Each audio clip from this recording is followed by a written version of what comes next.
غدیر علماء اہل سنت کی روایت میں ابن اسیر جزری پیغمبر اکرم صلی اللہ علیہ وآلہ وسلم 1,00,000 سے زیادہ حاجیوں کے ساتھ حجۃ الوداع سے پلٹ رہے تھے کہ جوفہ نامی سرزمین پر پہنچے۔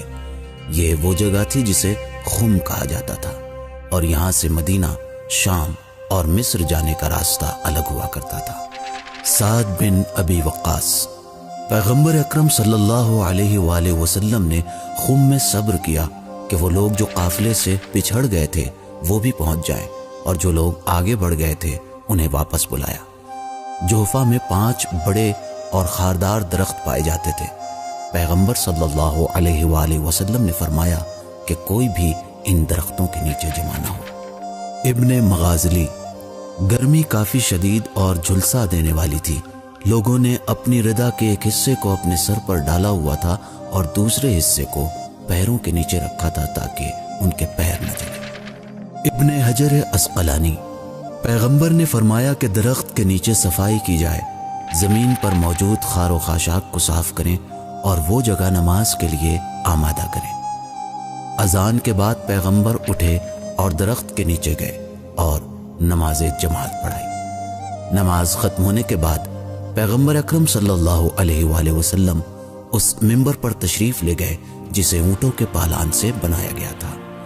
کچھ دیر خاموش رہنے کے بعد آپ نے لوگوں سے خطاب کرتے ہوئے فرمایا: علی بن عبداللہ سمودی، تمام تعریفیں اس پروردگار عالم کی ذات سے مخصوص ہیں، اسی سے مدد چاہتے ہیں اور اس پر ایمان کامل رکھتے ہیں، اور ہمارا توکل اسی کی ذات پر ہے۔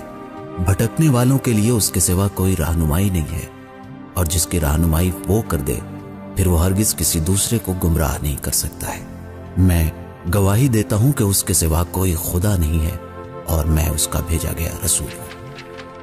ابن عساکر جان لو کہ مہربان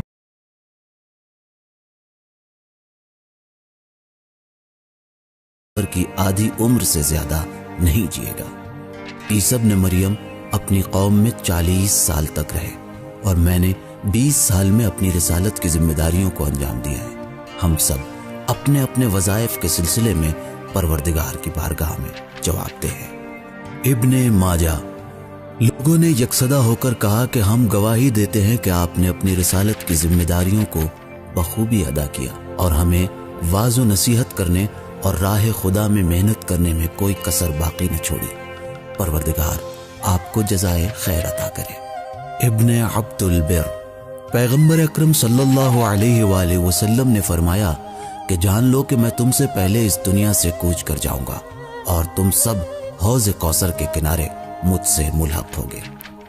ابو عیسیٰ ترمذی جب حوض کے کنارے مجھ سے ملو گے تو میں تم سے 2 گراں بہا اور قیمتی چیزوں کے بارے میں سوال کروں گا، لہٰذا ڈرو کہ میرے بعد ان 2 چیزوں کے ساتھ تمہارا برتاؤ کیسا رہتا ہے: اللہ کی کتاب اور میرے اہل بیت۔ ابن عقدہ اگر ان دونوں سے اپنا رابطہ برقرار رکھو گے تو کبھی گمراہ نہیں ہوگے۔ یہ دونوں ہرگز ایک دوسرے سے جدا نہیں ہوں گے یہاں تک کہ حوض کوثر پر مجھ سے ملے۔ طبرانی اس کے بعد پیغمبر صلی اللہ علیہ وآلہ وسلم نے حضرت علی علیہ السلام کی کلائی کو پکڑا اور اسے بلند کیا۔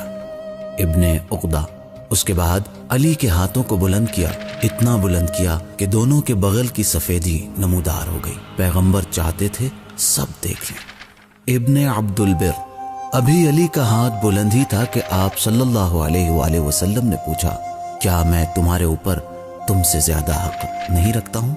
ابن ماجہ لوگوں نے جواب دیا: بے شک آپ زیادہ حق رکھتے ہیں یا رسول اللہ۔ پیغمبر صلی اللہ علیہ وآلہ وسلم نے کئی مرتبہ اپنے سوال کو دہرایا اور ہر دفعہ صحابہ کا جواب یہی ہوتا تھا کہ آپ ہمارے نفس پر ہم سے زیادہ اولویت رکھتے ہیں۔ احمد بن حنبل حضرت علی علیہ السلام کا ہاتھ بلند تھا کہ پھر پیغمبر صلی اللہ علیہ وآلہ وسلم نے فرمایا: جس جس کا میں مولا ہوں اس کے علی مولا ہے۔ کتاب تاریخ الخلفاء علی ان تمام لوگوں کے اور ان کے کاموں کے سرپرست ہیں جن کا میں مولا ہوں۔ وہ تمام مومن مرد اور عورت کے مولا ہیں۔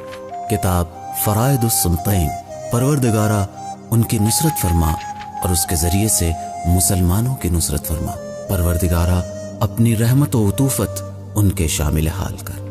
مغیرہ بن شعبہ، اس کے بعد فرمایا جو لوگ موجود ہیں وہ اس خبر کو ان تک پہنچا دیں جو یہاں موجود نہیں ہے۔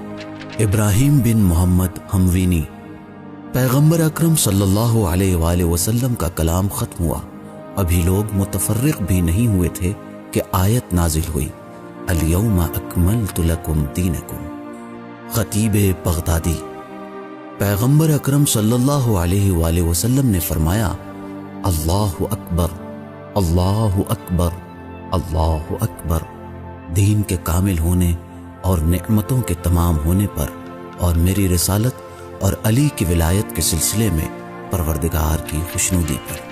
محمود آلوسی، لوگ گروہ گروہ میں آ کر حضرت امام علی علیہ السلام کو مبارکباد دے رہے تھے۔ عمر بن خطاب نے کہا مبارک ہو تمہیں اے ابو طالب کے بیٹے، آج کا یہ مبارک دن دیکھا، اس حال میں کہ آپ ہر مومن مرد اور عورت کے ولی و سرپرست ہیں۔